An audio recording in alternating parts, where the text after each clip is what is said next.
تو میرے بھائی بتانا میرا مقصد یہ ہے، اگر ہم قرآن کو چھوڑیں گے، اگر ہم قرآن کو چھوڑیں گے، اگر ہم دین کو چھوڑیں گے، اگر ہم سنتوں کو چھوڑیں گے، آپ نے حال ہی میں دیکھا جیسا مئی 16 کا ڈے تھا، مئی 16 کے بعد بالکل 5-6 دن کے بعد بنگلور میں تمام جگہوں پہ ایک لوگوں نے جو ہے نا ایک گروہ بنا کر ایک تمام نعرہ شروع کیا. وہ نعرہ کیا تھا؟ فجر کی اذان ہونے کی وجہ سے ہمیں بہت زیادہ تکلیف ہو رہی ہے. کیا انہوں نے شروع کیا تھا؟ فجر کی اذانوں کی وجہ سے ہمیں تکلیف ہو رہی ہے. ان سے پوچھا بھائی تمہیں کیا تکلیف ہے؟ تو انہوں نے سمپل سا جواب یہ دیا کہ ہمارے لیے عبرت ہے، ہمارے لیے شرم کی بات ہے. انہوں نے کہا جب تم مسلمان لوگ فجر کی نماز ہی نہیں پڑھتے. کیا کہا انہوں نے جواب؟ جب تم مسلمان لوگ فجر کی نماز ہی نہیں پڑھتے، مسجدوں میں دیکھتے ہیں جمعہ کے دن 1000 لوگ ہوتے ہیں، فجر کی نماز میں 10 لوگ ہوتے ہیں. تو انہوں نے کہا جب جمعہ تم لوگ فجر کی نماز پڑھتے نہیں تو اذان کس کے لیے دے رہے ہیں؟ سمجھ میں ہے میری بات میرے بھائی؟ اگر ہم آج بھی اگر عمل پر ہم نہیں آگے بڑھیں گے، آپ لکھ لیجئے میری بات، نیکسٹ 4 to 5 ایئرس کے ٹائم میں ہمیں اتنی مشکلات، اتنی کٹھنائیاں دیکھنے کا سامنا ہوگا. اگر ہم قرآن و سنت کو آج ہی سے اپنا لیں، اگر ہم قرآن کی بتائے ہوئے راستے پر آج ہی سے چلیں، اگر ہم حدیث کے راستے پر آج ہی سے چلیں، تو انشاءاللہ وہ آگے بڑھتے ہوئے جو مشکلات ہوگی تو مشکلات کا ہم سامنا کر سکتے ہیں. مشکلات کا سامنا کرنے کا ہمیں حوصلہ ہوگا. آپ سمجھیں گے بھائی اپنے کو ایسا کچھ ہونے والا نہیں ہے، ہمیں جو ہے نا پروٹیکشن کرنے والے یہ ہے وہ ہے. میرے بھائی آپ یاد رکھیے، کوئی بھی شخص، کوئی بھی آرگنائزیشن، آپ کو ایک سیکرٹ بتا رہا ہوں، کوئی بھی شخص، کوئی بھی آرگنائزیشن کسی کے خلاف پروپیگنڈا اگر کرنا ہے، کسی کو ختم کرنا ہے، کسی کو لیگلی طور پہ کام تمام کرنا ہے، تو میرے بھائی یاد رکھیے ایک انگلش میں ورڈ یوز کرتے ہیں فالس فلیگ اٹیک. کیا کہتے ہیں انگلش میں؟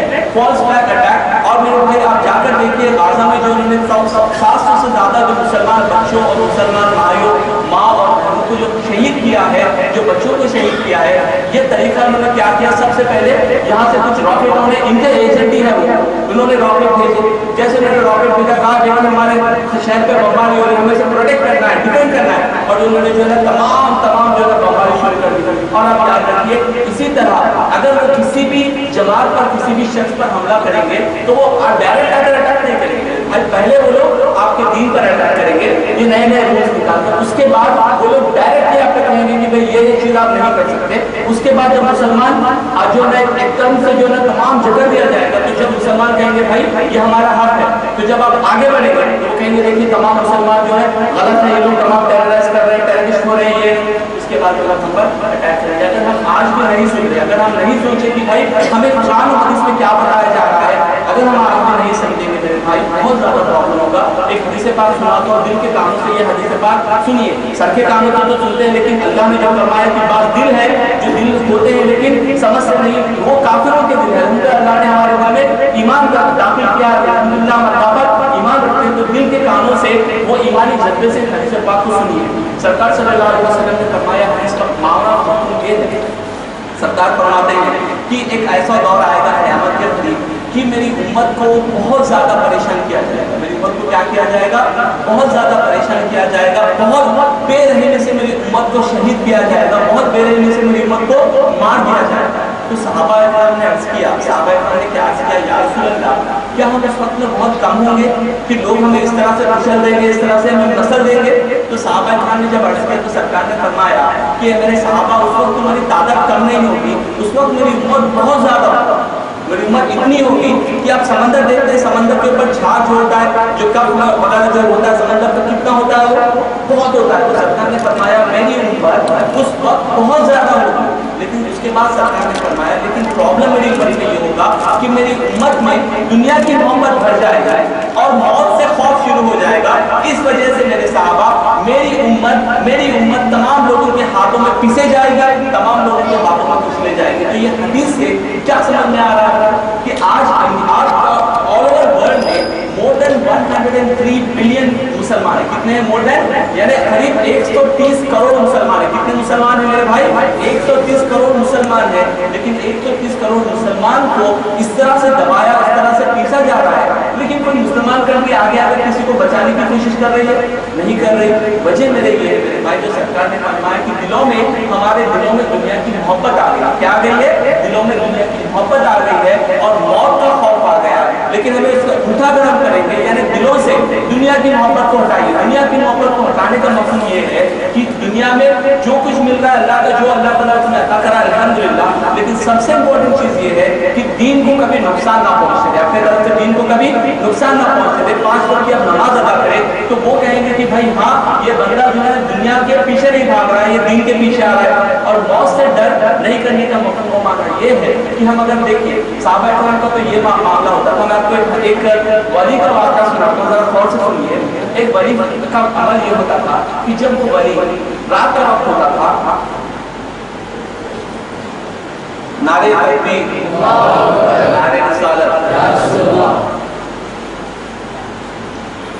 ایک ولی کا میں آپ کو واقعہ سناتا ہوں۔ ایک ولی کا ایسا معاملہ ہوتا تھا، جب بھی وہ رات ہوتی تھی تو ولی نے کیا کیا تھا، اپنی قبر میں، اپنے گھر میں ایک کمرہ تھا، اس کمرے میں انہوں نے قبر کھود کے رکھی تھی۔ کیا کھود کے رکھی تھی؟ قبر کو کھود کے رکھی تھی۔ جیسا وہ رات ہوتی تو وہ قبر میں لیٹ جاتے، عشاء کی نماز پڑھنے کے بعد لیٹ جاتے اور اس طرح سے آنکھیں بند کر لیتے اور دن میں سوچتے اگر یہ میرا آخری دن ہوتا، اگر میرا یہ آخری دن ہوتا تو میں کچھ عمل کر سکتا تھا، نہیں کر سکتا۔ کوئی اگر میرا آخری دن ہوتا تو میں عمل کر سکتا نہیں، تو وہ فوراً اٹھتے اور اپنے رب سے کہتے دیکھ اللہ نے تجھے اور ایک دن دیا ہے، اللہ نے تجھے اور ایک دن جینے کے لیے دیا ہے، اسی لیے تو رات بھر اللہ کی بارگاہ میں عبادت کر اور دن بھر تو اللہ کی بارگاہ میں روزہ رہ کر اللہ کو راضی کر۔ یعنی میرے بھائیوں، ہمارے اولیاء کرام کا تو معاملہ یہ تھا کہ وہ صبح سے شام تک موت کو یاد کرتے تھے۔ کیا کرتے تھے؟ موت کو یاد کرتے تھے۔ ہمارا حال یہ ہے کہ اگر کوئی مولانا کہے کہ بھائی موت کو کثرت سے یاد کرو، موت کو یاد کرنے سے دل کا غم دور ہوتا ہے، تو بعض لوگ تو وہ بیانوں میں جانا بند کر دیتے، کہتے ہیں بھائی وہ مولانا کے بیان میں جانا بیکار ہے،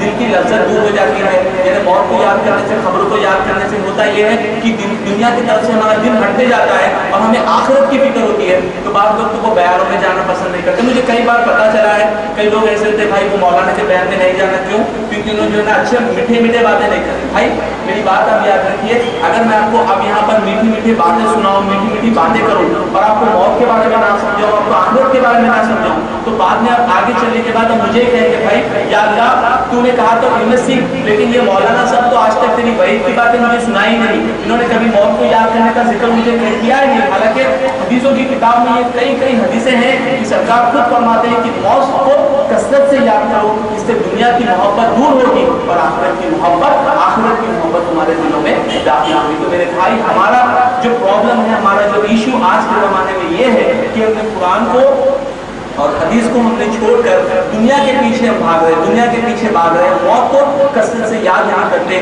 اسی کی وجوہات ہے کہ آج مسلمانوں کو اتنے شدید طریقے سے پیسا جا رہا ہے، اتنے شدید طریقے سے زخمی کیا جا رہا ہے، اتنے شدید طریقے سے پرابلم میں مسلمان آج ہیں۔ اور ایک بات میں آپ کی بارگاہ میں عرض کرتے ہوئے میں اپنے بیان کو رخصت کرتا ہوں، میرے بھائی اور ایک بات یاد رکھیں کہ ان یہودیوں یعنی جو سب سے مسلمان کا سب سے بڑا دشمن ہے، اور ایک بات یاد رکھیں حق بات کرنے سے کسی سے ڈرنے کی ضرورت آپ کو نہیں ہے۔ اور بعض لوگ ایسا کرتے ہیں کچھ بولیں گے تو لوگ کیا کہیں گے، لوگ آپ کا جو ہے نام ان کو دے دیں گے، چاہے کسی کو دے کوئی پرابلم نہیں ہے، کیونکہ جب بندہ موت سے ڈرنا ہی بند کر دے، اگر وہ بندہ کہے موت تو آنا ہی ہے آ جائے کلا، تو وہ ہمیشہ حق بات کرتا ہے۔ تو یاد رکھیے، تو ان یہودیوں نے سب سے بڑے جو مسلمان کے سب سے بڑے دشمن وہ کیا ہے؟ یہودی۔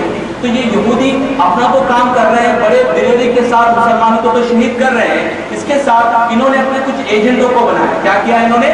اپنے ایجنٹوں کو بنا کر مسلمان کا لباس، مسلمان کی جیسے داڑھی، مسلمان کی جیسا کرتا، مسلمان جیسے کپڑے اور قرآن کی باتیں، حدیث کی باتیں، لیکن اگر آپ جا کر ان کے لباس کو اتار کر دیکھیں گے، ان کے بیک گراؤنڈ کو دیکھیں گے تو یہ پکے یہودیوں کے ایجنٹ ہیں۔ کیا ہیں یہ لوگ؟ یہودیوں کے ایجنٹ ہیں جو مسلمانوں کے نام کو بدنام کر رہے ہیں اور مسلمانوں کے اسلام پر ایک جو ہے داغ چھوڑنا چاہ رہے ہیں۔ جیسے کہ لوگ دیکھیں رہے بھائی اسلام میں اتنے غریب لوگ ہوتے ہیں، مسلمان اتنے گندے لوگ ہوتے ہیں۔ آپ کو میں آج کی مثال دیتا ہوں، آج کی مثال میں جو ایک گروپ فارم کر لیا ہے ان خارجی تکفیریوں نے، خارجی جو سلفی اپنے آپ کو کہتے ہیں، انہی کے گروہ میں سے گروہ نکلا ہے جس کو ہم آج کے دور میں تکفیری گروپ کہتے ہیں، جو ہر ایک کو کافر کہہ رہے ہیں۔ تو تکفیری گروپ نے ایک گروپ بنایا ہے ISIS۔ کیا گروپ بنایا ہے؟